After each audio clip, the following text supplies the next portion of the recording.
They're giving him a few last quick shuffles before presentation. Michael did miss a couple land drops that game, and that can matter more than anything in the control mirror. Or with the control deck, not the mirror. If the control deck misses, especially early land drops like turn 4 or 5, it could be really, really bad.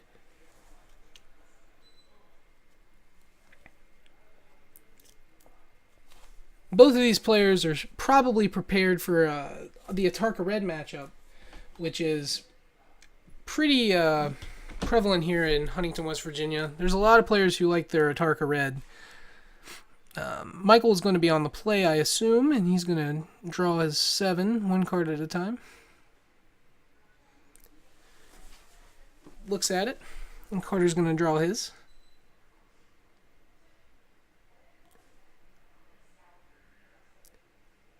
Shuffling through, Michael's contemplating. Looks like he had 2 lands, a Disdainful Stroke, an Ashiok, a Crux of Fate, and he kept it, and one of them being a Dismal Backwater up to 21. It's going to come in tapped, and he's going to pass it over to Carter. He's going to draw for turn. Tapped land. It's going to be a Temple. He's going to scry. And think about it. That was not a snap to the top or bottom, which might mean it's a spell. If it's a land, I think it would be snap top or snap bottom, depending on how land light you are.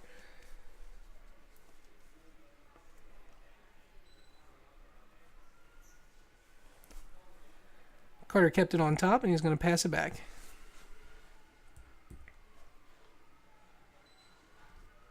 Apparently that blue card is Learn from the Past. I'm not entirely sure what that does. I will have to look it up myself. Michael plays Delta, and Carter answers with Mountain into Sylvan Caryatid. And the end of Carter's turn, Michael's going to go back to 20, cracking the Polluted Delta. Searching his deck for an island.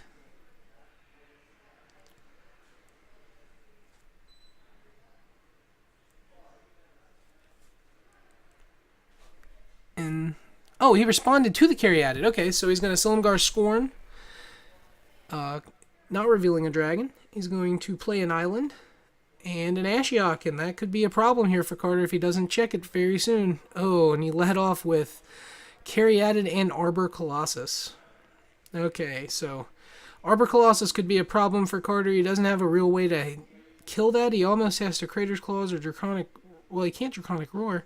He's going to play Rugged Highlands going up to 21. It's going to be 21 Carter to Michael's 20. Michael's going to draw. And I believe if I was him, I would just maybe get rid of the Ashiok altogether and just get the Arbor Colossus while I have the chance. But maybe not. Maybe that was just the wrong play. He pluses it. Gets rid of a Display of Dominance alongside of Courser and a Storm Breath. And he's going to follow it up with a Thoughtseize. Michael is in a very good position this game. He's at 18 life with an Ashiok at 7. Able to cast all 4 of the cards. Carter is thinking and lays his hand. He's going to have Mountain, Forest, Confluence. That looks like an Ash Cloud and 2 Dragonlord Atarka, it looks like. Now, if I were Michael here, it's definitely a Ash Cloud Phoenix. That's, if it's double Dragonlord Atarka, which I believe it is, and Ash Cloud Phoenix, I don't think there's a chance you take a 7-drop when you can morph the Ash Cloud Phoenix or hardcast the Ash Cloud Phoenix this next turn, even into Counterspell mana.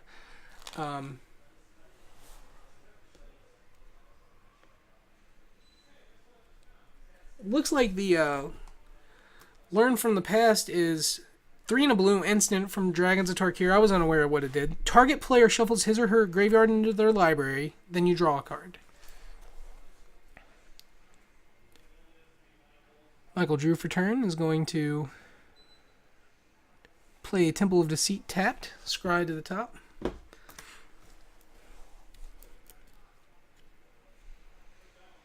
He has a Crux in his hand and a Dig Through Time, which he could cast by exiling all 4 cards from his graveyard.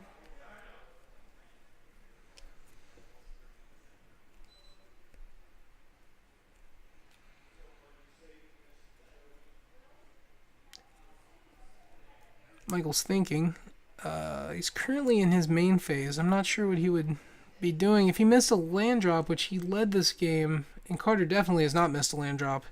I'm not sure. Oh, of course, Ashiok. How did I forget about a Planeswalker in play?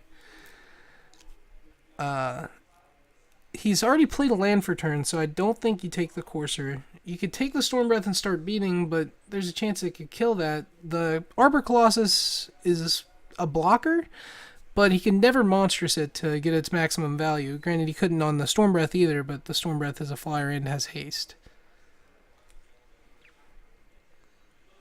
He might just want to wait and try to get a Thunderbreak Regent. Or a Dragon Lord of Tarka, by chance. Display of Dominance, Elvish Mystic, and a Temple of Abandon come off the top, off of the +1. And Michael is going to pass turn, still having a Dig and a Crux in his hand. Carter's going to draw for turn.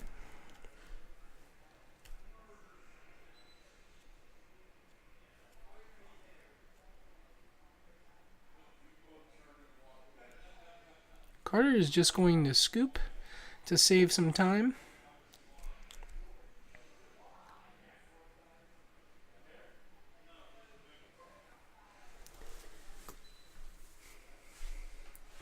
There will be, I assume, more sideboarding with now Carter being on the play for Game 3.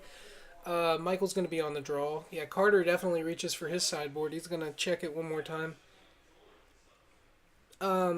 Michael might take out some of the 3-mana counterspells. Maybe Thought Seizes altogether. He doesn't want to get those on the draw. Thought Seize is better than a counterspell sometimes. But I'm not entirely sure what they're going to do. Oh. No, you're fine. The owners of Rare Drops just came in.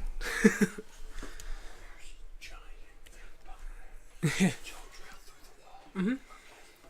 Yeah. Alright. Thank you. They're gonna pile shuffle and Carter's still looking through his deck and all.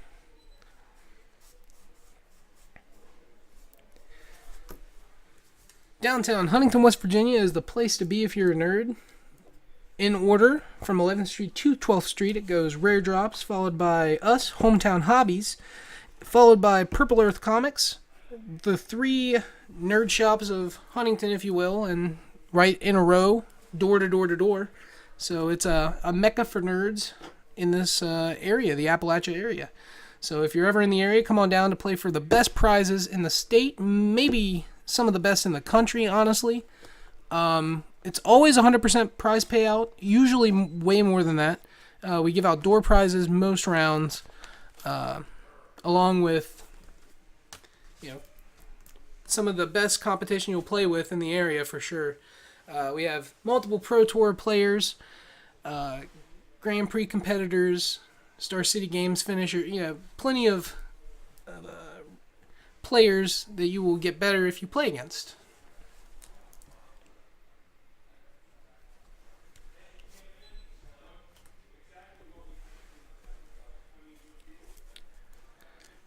Still shuffling for this third game.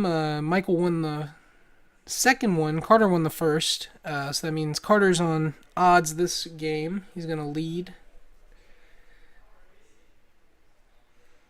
Making sure they got a thorough shuffle after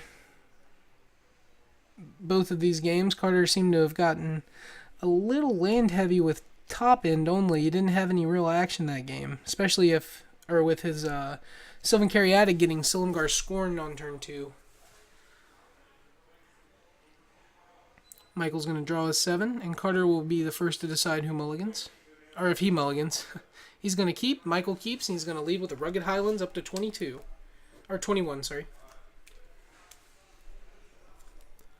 Michael's going to answer back with a Dismal Backwater to keep it in the family. He's going to knock the top. Wooded Foothills comes down for Carter and a pass. Michael's going to answer with a Temple of Enlightenment. Tapped. Scry. Scry is being thought about. It's going to go on the bottom. Carter's going to draw. Sack the Wooded Foothills. Immediately play Sylvan Caryatid, which is good because Michael has no chance of Silumgar scorning Michael has a, I think he actually has that in his hand along with a Foul Tongue Invocation. I'm not sure if he has a dragon to go with it. He has a Crux of Fate, it looks like, and maybe 3 lands. He's going to draw. Caves of Koilos is the draw. And he will play Caves into Foul Tongue Invocation. No reveal of a dragon. With a card like that in this matchup, that's not even a bluff play. Like last game, I'm not sure if he had a dragon in his hand, but he definitely Silumgar Scorn, but he didn't need to reveal a dragon. But that's a pretty strong sign that he does not have a dragon at all, because it's always good to just gain life. Michael plays an Ashiok, pluses, hits 2 Elvish Mystics. He's going to untap. Carter's going to draw that Forest revealed, and he's going to reveal a Mob Rule.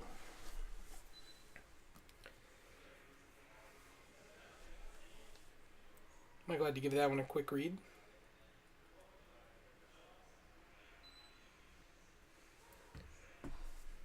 Carter's going to gain a life off the Courser trigger, back up to 21. We're going to have 21 all. Rearranging his lands. Is going to be a Thunderbreak coming down? No, a Xenagos the Reveler. He's going to make a Satyr token.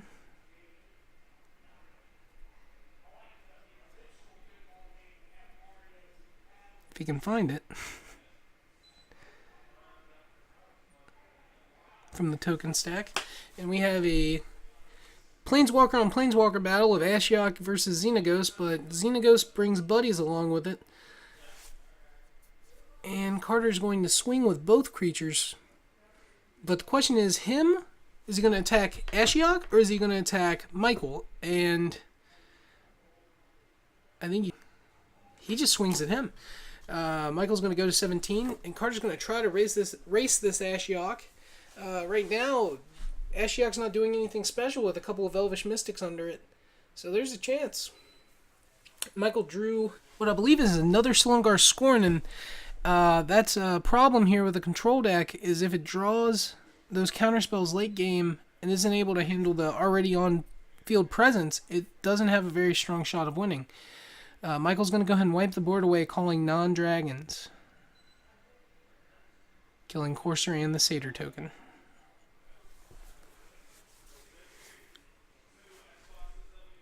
Off the plus Ashiok, he hit Spirit of the Haven of the Spirit Dragon, Wooded Foothills, and the Mob Rule.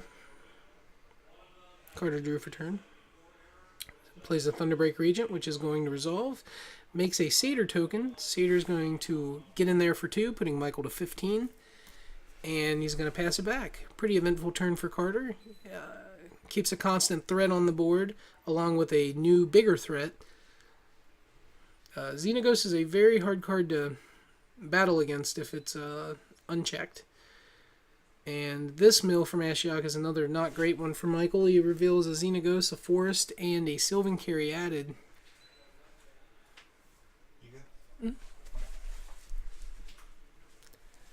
Michael draws. Or no, temples, I'm sorry. He temples and he reveals an Anticipate. And he is going to think about it for a minute.